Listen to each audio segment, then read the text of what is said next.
네, 안녕하세요. 지난 수요일 윤석열 정부가 인도태평양 전략을 발표했습니다. 이제까지의 정부는 대외 정책을 가끔 발표했죠. 노태우 정부의 북방정책, DJ 정부의 햇볕정책, 문재인 도둑정부의 신남방정책, 남방입니다. 난방이 아닙니다. 이런 것들이죠. 그런데 이번엔 무려 전략입니다. 오늘 이 사정을 조성환 교수님 모시고 알아보도록 하겠습니다. 안녕하세요. 안녕하세요. 제가 좀 다짜고짜 이 12조로 좀 질문을 드릴게요. 예. 정책과 전략이 도대체 어떻게 다른 거예요? 정책은 조그마한 사안 분야에 대한 거고 지역도 좀 제한되고 전략은 종합적인 관점을 깔고 전방위적으로 보편적으로 적용되는 국가의 가장 근본적인 행동 지침서입니다. 네. 그리고 이제 대개는 미국이 했죠. 미국이 하고 강대국이 하는데 미국은 통상 대통령이 취임하면 한 1년 정도 지나가지고 네. 국가안보 전략, 우리 뭐 안보하는 사람들, 국정치하는 사람들은 NSS라고 NSR 혹은 NSS라고 나오는데 네. 정부의 종합적 국가 전략을 발표를 합니다. 네. 트럼프 때 이제 2017년 11월에 발표를 했습니다. 이제 취임하고 한 1년 조금 안 돼서. 네.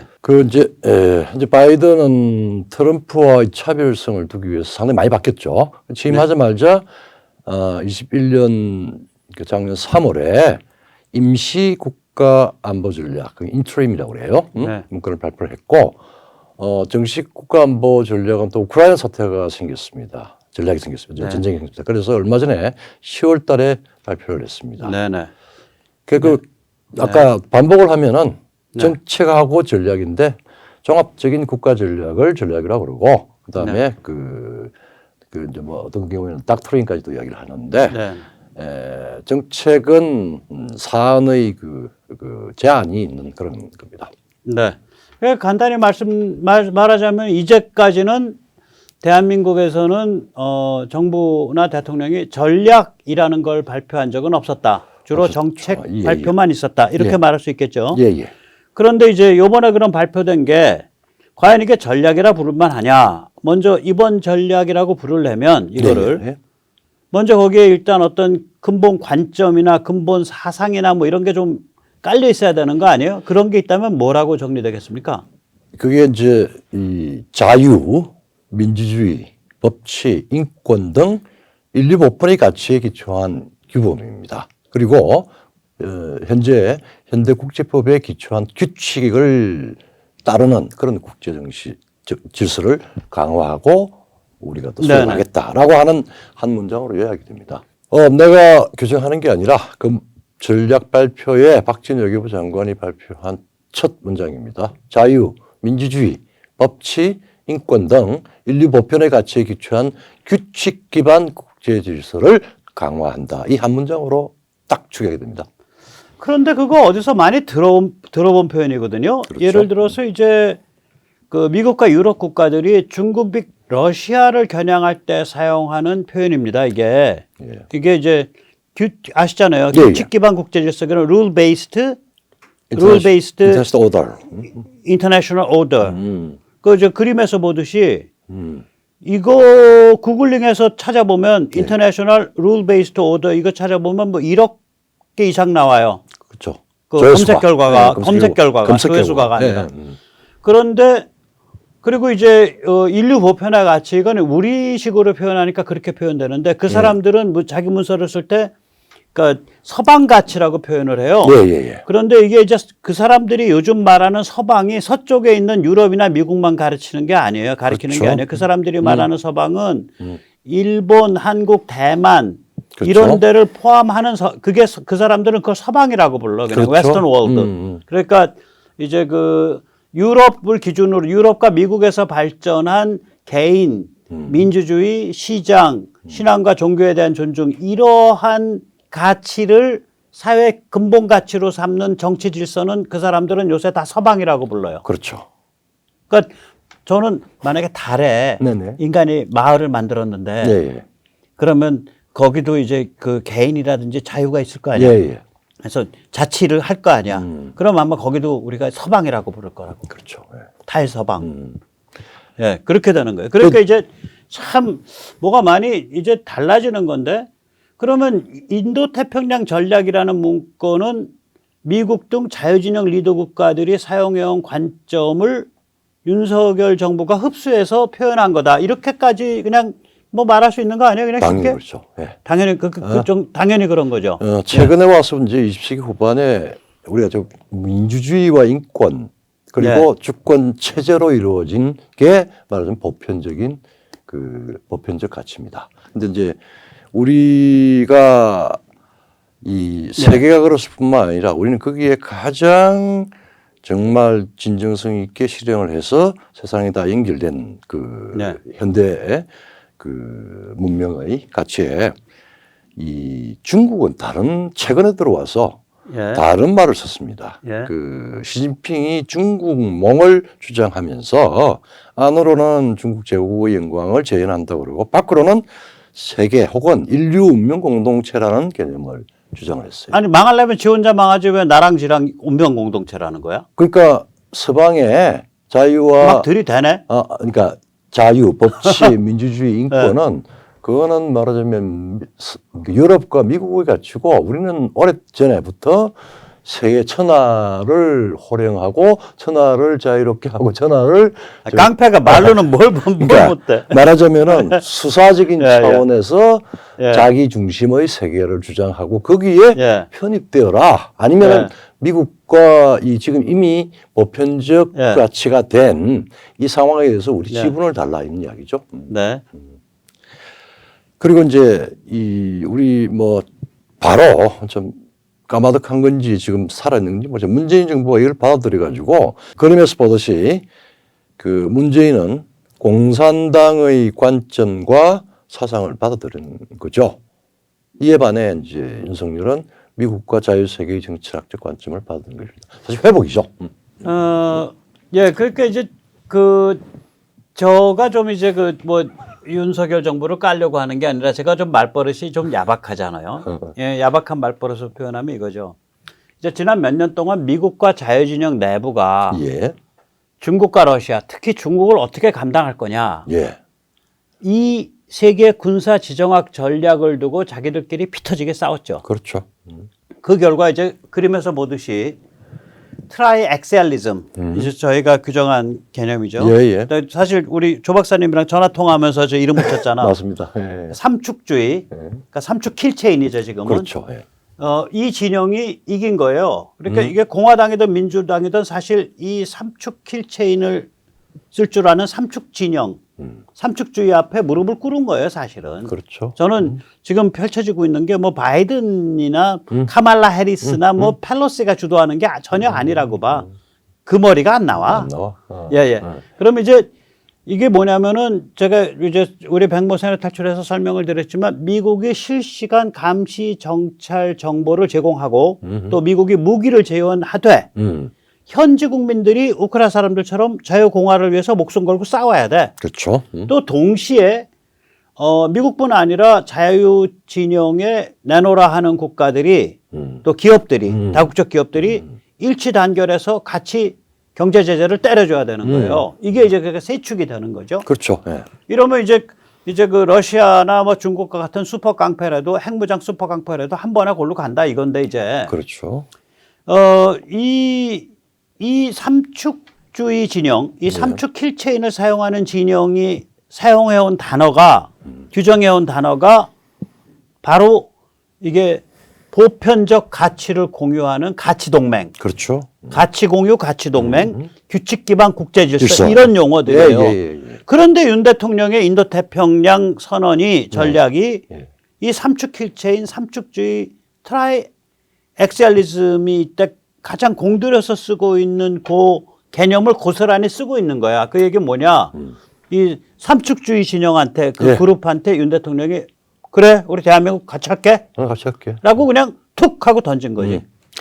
근데 이제 이 같이 한다는데 우리가 사실 뭐 이 국가 대전략은 강대국의 전유물이었습니다. 근데 이제 우리는 이걸 발표를 하고 난 뒤에 미국 조야에서 특히 바로 미국 정부에서 그림에서 보듯이 바로 그 당일날 그 미국 백악관 제이크 설리번 국가안보보좌관 그리고 국무부 부장관인 웬디 셔먼이 인도태평양 전략을 우리의 인도태평양 전략을 대대적으로 환영을 했습니다. 그랬죠. 예, 예. 그 성명도 내고 트위터도 하고 그래서 한미 동맹의 격이 완전히 달라졌습니다. 완전히 달라졌죠. 예. 자, 여기서 잠시 세뇌 탈출 자구 동료 부탁 말씀 올리겠습니다. 아시다시피 세뇌 탈출은 광고가 잘 붙지 않습니다. 붙더라도 늦게 붙는 경향이 있습니다. 도와주시면 보다 좋은 컨텐츠로 찾아뵙는데 커다란 힘이 되겠습니다. 감사합니다. 정말 그 문재인 시절 이렇게 생각하면 저는 한 100년, 10년은 좀 너무 짧고 100년은 좀 굴하고 아무튼 굉장히 오래 지난 것 같아. 너무 많은 변화가 너무 빨리 일어났어요. 네. 문재인 때 이 한미동맹이나 이런 게 완전히 박살났었잖아요. 그렇죠. 뭐 그래서 상당히 그 분노를 일으켰고 그리고 또 위기감도 또 초조함도 많이 일으켰죠. 미국 측에. 예. 그런데 이제 지금은 야 한미동맹 언제 그렇게 뭐 그랬냐라는 듯 완전히 회복됐어요. 오늘 예.